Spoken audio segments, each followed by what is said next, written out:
Good morning students. Start करते हैं आज का टॉपिक। और आज का टॉपिक है हमारा टिश्यूज़। इसमें आपने डेफिनेशन इसकी पढ़ी होगी टिश्यूज़ की, पर इसके बारे में डिटेल में स्टडी नहीं किया है। अब आप पूरा पढ़ोगे कि ये टिश्यू क्या होते हैं, प्लांट्स में कौन से टिश्यू प्रेजेंट होते हैं और एनिमल में कौन से टिश्यू होते हैं। तो पहले इसकी डेफिनेशन देखते हैं। Group of cells that are similar in structure and work together to achieve a particular function forms a tissue. जो सेल्स हैं, एक ग्रुप है जो सेल्स का, जो सिमिलर हैं स्ट्रक्चर में, एक साथ मिलके काम करती हैं, एक साथ मिलकर एक फंक्शन को परफॉर्म करती हैं, उनको हम टिश्यू बोलते हैं। इन यूनिसेलुलर ऑर्गेनिज्म, जो यूनिसेलुलर ऑर्गेनिज्म हैं, उनमें सारी प्रोसेस क्या होती हैं, सारी जितनी भी प्रोसेस हो, चाहे वो डाइजेशन हो, एक्सक्रीशन हो, रिप्रोडक्शन हो, वो सारी प्रोसेस एक ही सेल के अंदर परफॉर्म होती है। वो ऐसा नहीं कि वो कोई काम नहीं करते, वो सारा काम करते हैं, वो चाहे डाइजेशन हो, रेस्पिरेशन हो, एक्सक्रीशन हो, रिप्रोडक्शन। बट वो कौन परफॉर्म करता है? सिंगल सेल परफॉर्म करती है। But in multi cellular organism, जैसे हम लोग हैं, हमारे अंदर हर एक सिस्टम, इतने सारे सिस्टम हैं, हर एक चीज़ के लिए डिवीज़न ऑफ लेबर है, यानी कि हर एक सिस्टम जो है वो डिवाइड किया गया है कि भाई इसको, जैसे हार्ट है, सर्कुलेटरी सिस्टम का पार्ट है, उसको ब्लड को पंप करना है। डाइजेस्टिव सिस्टम का पार्ट है कि उसको फूड के बारे में देखना है, सारा फूड का डाइजेशन अब्जॉर्प्शन कैसे होना है। इंटेस्टाइन का एक स्पेसिफिक फंक्शन है कि वो डाइजेशन कंप्लीट करेगा, अब्जॉर्प्शन करेगा। तो हमारे अंदर यानी मल्टी सेलुलर ऑर्गेनिज्म के अंदर डिवीज़न ऑफ लेबर मिलती है और different group of cells perform different function. Thus, there is a division of labor in each cell and each tissue is composed of cells that originate from common parent cells. तो हमारे अंदर division of labour समझ में आया कैसे है कि सबका काम डिवाइडेड है कि भाई तेरे को ये काम करना है, तेरे को ये काम करना है। तो जैसे हार्ट, तेरे को पंप करना है ब्लड, सर्कुलेटरी सिस्टम तुम्हें पूरा ध्यान रखना है सर्कुलेशन का, सारे मटेरियल को ट्रांसपोर्ट करना है, सारी गैसेस को, न्यूट्रिएंट्स को, डाइजेस्टिव सिस्टम को सारा डाइजेशन का काम करना है, और उसमें भी स्पेसिफिक ऑर्गन्स के अपने अपने फंक्शन हैं। तो ये सब डिवाइडेड है। Tissue is composed of cells that originate from common parent cell. जो सारी सेल्स हैं वो कॉमन पेरेंट सेल से ओरिजिनेट होती हैं, इसलिए and have characteristic shape, size and arrangement. उनका करेक्टरिस्टिक शेप, साइज और अरेंजमेंट होता है। There are different types of tissue in plants and animal. Plants और एनिमल्स के अंदर डिफरेंट टाइप के टिश्यूज़ प्रेजेंट होते हैं। तो सबसे पहले हम देखते हैं कि डिफरेंसेस क्या हैं एनिमल टिश्यू और प्लांट टिश्यू के अंदर। तो tissue organisation is towards stationary और फिक्स्ड हैबिट। आपको पता है कि जो प्लांट्स हैं वो बिल्कुल फिक्स्ड रहते हैं, उनके अंदर कोई लोकोमोशन नहीं होता, यानी वो कोई मूव नहीं करते एक जगह से दूसरी जगह। Dead supportive tissue are more abundant. Plants के अंदर डेड सपोर्टिव टिश्यू बहुत ज़्यादा होता है। क्यों होता है? क्योंकि एनिमल्स के पास तो बोन्स प्रेजेंट है, उनके पास बोन्स का फ्रेमवर्क है जो उसको रिजिडिटी प्रोवाइड करता है, सपोर्ट देता है। पर प्लांट के पास ऐसा नहीं है, बोन्स नहीं है, इसलिए उनके पास डेड सपोर्टिव टिश्यू होते हैं। अभी आप पढ़ोगे कौन से डेड सपोर्टिव टिश्यू हैं जो उसको मैकेनिकल स्ट्रेंथ प्रोवाइड करते हैं। Plants need less maintenance energy. क्यों? क्योंकि उसको एक जगह पे फिक्स रहना है, तो उसको इतनी ज़्यादा एनर्जी की रिक्वायरमेंट नहीं है। There is a differentiation of meristematic and permanent tissue. उसके अंदर जो टिश्यूज़ हैं उनको 2 पार्ट्स में डिवाइड किया गया है। मेरिस्टेमेटिक यानी जो बार बार डिवाइड होते रहते हैं, कॉन्टीन्यूसली डिवाइड होते रहते हैं, और परमानेंट यानी जब ये पावर अपनी खो देते हैं डिवाइड होने की, तो वो कन्वर्ट हो जाते हैं परमानेंट टिश्यू में। तो ऐसा डिफरेंशिएशन एनिमल्स में या हम लोगों में देखने को नहीं मिलता। Organisation is simple. प्लांट्स की ऑर्गेनाइजेशन सिंपल है as compare to animals. Animals के अंदर कॉम्प्लेक्स बॉडी स्ट्रक्चर है, इतने सारे सिस्टम्स प्रेजेंट हैं जो प्लांट्स के अंदर नहीं है। Growth is limited to certain region. इसमें ग्रोथ जो है वो एक सर्टेन रीजन पर ही होती है जो ग्रोइंग रीजन्स हैं, बट एनिमल्स में ऐसा नहीं है। अभी आप देखेंगे एनिमल टिश्यूज़ में tissue organisation is towards active locomotion.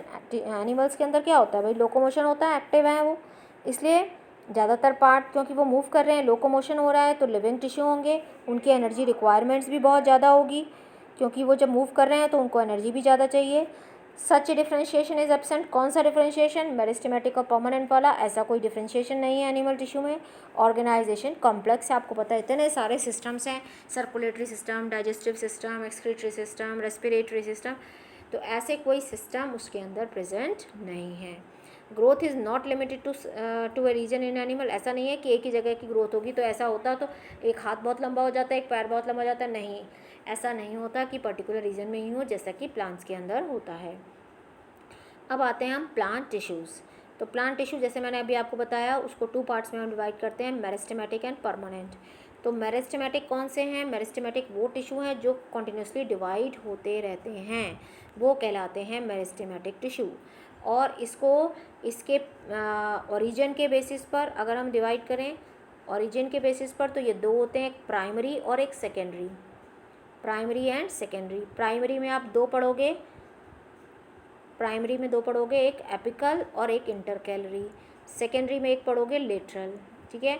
Origin के बेसिस पर जो प्लांट का जब ओरिजिन हुआ है उसी के साथ प्रेजेंट था, वो कहलाता है प्राइमरी। उसमें आते हैं एपिकल एंड इंटरकैलरी जो उसकी ग्रोथ के लिए रिस्पॉन्सिबल है।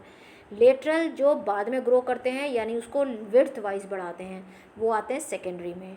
दूसरा होता है उसको डिवीज़न मेरिस्टेमेटिक का पोजीशन के बेसिस पर कहाँ प्रेजेंट है। अगर वो एपेक्स पे प्रेजेंट हैं तो एपिकल कहलाएंगे, साइड में प्रेजेंट हैं तो वो कहलाएंगे, देखो लेटरल साइड पे प्रेजेंट है तो वो लेटरल, और बीच बीच में प्रेजेंट है तो कहलाएंगे इंटरकैलरी। ये आपको नाम थोड़े से अभी अजीब अजीब लग रहे होंगे, पर अभी आप देखोगे तो आपको समझ में आएगा कि क्या है। चलिए आगे चलते हैं। तो मेरिस्टेमेटिक मतलब जो कॉन्टिन्यूसली डिवाइड होते रहते हैं। जब कॉन्टिन्यूसली डिवाइड होते हैं मतलब वो कहाँ प्रेजेंट होंगे? जहाँ पर प्लांट की ग्रोथ होती है। और अब आपको पता है प्लांट की ग्रोथ कैसे होती है। स्टेम होंगे तो ऊपर लंबाई में बढ़ेंगे, रूट्स होंगी तो नीचे बढ़ेंगी, तो ग्रोइंग रीजन में प्रेजेंट होंगे, ठीक है।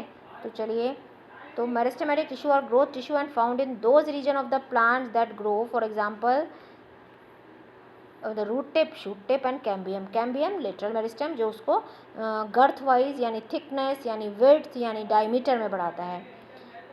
These tissues are living and bring about an increase in length, length में, गर्थ मतलब थिकनेस या डायमीटर ऑफ द प्लांट।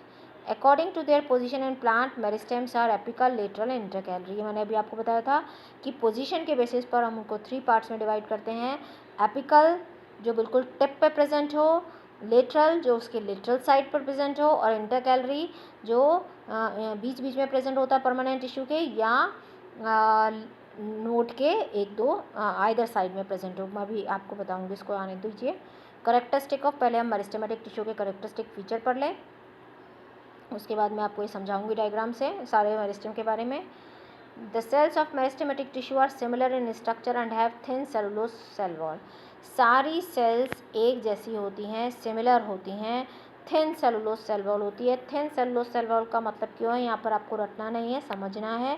क्योंकि अगर सेल वॉल थिक होगी तो अब आप बताइए, कोई चीज़ पतली होगी तो जल्दी डिवाइड होगी ना, पर अगर मोटी होगी तो वो जल्दी से डिवाइड नहीं होगी, इसलिए सेल वॉल थिन होती है। दूसरा, द मेरिस्टेमेटिक सेल्स में भी Oval, spherical, polygonal, rectangular in shape, यानी सारी सेल्स एक जैसी होंगी। अगर ओवल हैं तो सारी सेल ओवल होंगी, अगर स्फेरिकल हैं तो सारी सेल स्फेरिकल होंगी, रेक्टेंगुलर हैं तो सारी सेल्स रेक्टेंगुलर होंगी। Each meristematic cells contain dense और abundant cytoplasm and a single large nucleus. इसका क्या रोल है? अब आपको पता है, आप पढ़ चुके हो सेल कि सेल के अंदर क्या प्रेजेंट होता है? साइटोप्लाज्म, और प्रेजेंट होता है न्यूक्लियस। तो अगर एक सेल से 2 सेल्स बननी हैं तो उनके अंदर भी तो न्यूक्लियस जाएगा, उनके अंदर भी तो न्यूक्लियस को जाना है। अब ये न्यूक्लियस कब जाएगा? जब इसका अमाउंट डबल होगा। इसके अंदर क्या प्रेजेंट है? डीएनए। अब जब डीएनए का अमाउंट डबल होगा तभी तो इसके अंदर जाएगा, इस सेल का निकल के तो जाएगा नहीं। तो इसका मतलब डीएनए का अमाउंट क्या होना चाहिए? डबल होना चाहिए। इतने सारे सेल ऑर्गेनल्स आपने यहाँ पे पढ़े हैं जो प्रेजेंट हैं, उनका भी अमाउंट डबल होना चाहिए, तभी तो इन 2 सेल में जाएगा। तो साइटोप्लाज्म भी डबल होना चाहिए, क्योंकि साइटोप्लाज्म भी इन दोनों सेल में जाना है। तो कंटेन अबंडेंट, अबंडेंट या डेंस मतलब बहुत सारा, ताकि वो 2 सेल्स में जा सके। And a single large nucleus. Large nucleus क्यों है? क्योंकि उसको डीएनए को अमाउंट को डबल करना है। जब उसका अमाउंट डबल होगा वो सेल साइकिल के अंदर जाएगा, जहाँ पे वो अमाउंट डबल करेगा तभी सेल 2 सेल्स में डिवाइड होगी। सारे सेल ऑर्गेनल्स का डुप्लीकेशन होगा, यानी डबल होंगे अमाउंट में, फोटोकॉपी होगी सबकी, अमाउंट डबल होगा, तब सेल एक सेल से 2 डिवाइड होगी। The meristematic cells lack vacuole. Vacuole की क्यों नहीं है ज़रूरत? क्योंकि हमेशा डिवाइड होती रहती हैं, इसलिए फूड को प्रिजर्व करने की ज़रूरत नहीं है। क्योंकि आपको पता है कि वैक्यूल्स के अंदर क्या होता है? फूड का स्टोरिंग होती है। अब टाइप्स ऑफ मेरिस्टेमेटिक टिश्यू, मैंने आपको बताया था कि पोजीशन के बेसिस पर उसको हम कैसे डिवाइड करते हैं? एपिकल। एपिकल मतलब वो एपेक्स पे प्रेजेंट होंगे, टिप पे, जैसे ये हो गया स्टेम और ये हो गई रूट। तो इसके यहाँ पर टिप पे प्रेजेंट होगा ये, और इसके रूट के टिप पर होगा, ये हो गया रूट, और ये हो गया शूट या स्टेम। तो ये इसको इधर लेंथ वाइज बढ़ाएगा और ये इसको सॉइल के नीचे लेंथ वाइज बढ़ाएगी। तो एपिकल मीन्स एपेक्स पे प्रेजेंट होना, जो उसको लेंथ वाइज बढ़ाते हैं। तो कहाँ प्रेजेंट है? स्टेम के टिप पे और रूट के टिप पे। तो इसी की वजह से प्लांट जो है लंबा होता है। अगर आप इसको यहाँ से काट देंगे तो प्लांट विड्थ वाइज उसकी जो दूसरी ब्रांचेस हैं वो ग्रो करेंगी, यहाँ से ये ग्रो नहीं करेगा। तो इसको लेंथ में बढ़ाने का काम करता है। ठीक है, ये देखिए, these are present at the growing tips of stems and root, thus are helpful in increasing the length of the stem and the root। ठीक है, तो इसको ये लेंथ वाइज बढ़ाता है। It act as a promeristem having actively dividing cell giving rise to other meristem. मतलब इसके अंदर वो सेल्स हैं जो दूसरे मेरिस्टेम को भी डेवलप करने में हेल्प करती हैं, क्योंकि ये कॉन्टीन्यूसली डिवाइड होती रहती हैं। इंटरकैलरी मेरिस्टेम, इंटरकैलरी मेरिस्टेम जो है present at the base of the leaves और इंटरनोड। अब आपने अगर देखा हो तो शुगर केन को सबने देखा होगा। तो शुगर केन के अंदर क्या होता है, आपने देखा कि ऐसे नोड्स, आप ऐसे लाइंस दिखती हैं, ये लाइंस क्या कहलाती हैं? नोड्स। इसी पे ही ब्रांचेज आती हैं और इसी पे लीफ डेवलप होती है। आपने देखा ना कि एक सिमेट्री में होती है लीफ, एक पर्टिकुलर जो गैप है वो इक्वल होता है। ऐसा नहीं होता कि कुछ लीव्स एकदम पास हों, कुछ लीव्स एकदम दूर हों, ऐसा नहीं होता। तो ये जो जोन होता है, ये जोन होता है नोड, जहाँ से लीफ आती है या ब्रांच आती है। अब इनके बीच का जो पार्ट है, यानी ये जो बीच का पार्ट है, इसको बोलते हैं इंटर नोड। ठीक है, ये हो गए नोड और इसके बीच का हो गया इंटर नोड। तो ये कहाँ पर प्रेजेंट है? ये नोड के आइदर साइड, यानी ये नोड है तो इसके दोनों साइड पर ये प्रेजेंट होगा इंटर कैलरी, और परमानेंट टिश्यू के बीच बीच में प्रेजेंट होगा। तो ये क्या काम करेगा? ये जो मोनोकॉट्स यानी जो ग्रासेस होती हैं, आपने देखा है जो ग्रेजिंग एनिमल है वो क्या करते हैं? घास को खा जाते हैं। तो अगर उसको यहाँ से खाया तब तो नई ब्रांच आ जाएगी, पर इधर से कहीं से खाया तो नई ब्रांच नहीं आएगी।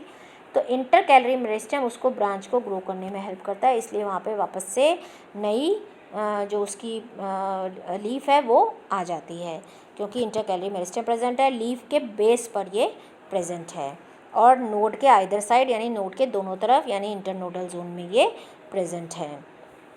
तो समझ में आया इंटर कैलरी क्या है?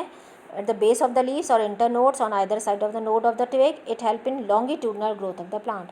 प्लांट की लॉन्गिट्यूडनल ग्रोथ कराता है। Lateral meristem, these are present on the lateral side of the stem and root, it help in increasing the girth of the stem और root. Girth of the stem और root मतलब उसको width wise बढ़ाता है, यानी ये plant है, ये अगर स्टेम है, स्टेम का पार्ट देखें हम तो पोजीशन वाइज वो कहाँ प्रेजेंट होगा? यहाँ लेटरल मेरिस्टेम, और ये उसको चौड़ाई में बढ़ाने का काम करेगा। गर्थ मतलब चौड़ाई में, सब में प्रेजेंट नहीं होगा। ये किस में प्रेजेंट होगा? डाइकॉट, यानी जो मोटे मोटे बार्क आपने देखा होगा ना, छाल जिनकी होती है मोटी मोटी लकड़ी, उनके अंदर ये प्रेजेंट होता है, सब में नहीं होता। तो ये उसको width wise, diameter wise, girth wise बढ़ाता है। They act as a secondary meristem. मैंने अभी आपको बताया था सेकेंडरी मेरिस्टेम कौन से हैं? जो प्लांट की ग्रोथ होने के बाद डेवलप होते हैं, जो उसके ओरिजिन से ही डेवलप होते हैं, जो जिसमें आता है एपिकल और इंटरकैलरी, वो कहलाते हैं प्राइमरी मेरिस्टेम, और जो बाद में आते हैं वो कहलाते हैं सेकेंडरी मेरिस्टेम, जो डाइकॉट में प्रेजेंट होते हैं। मोनोकॉट और डाइकॉट का डिफरेंस अभी नेक्स्ट आप उसमें पढ़ोगे।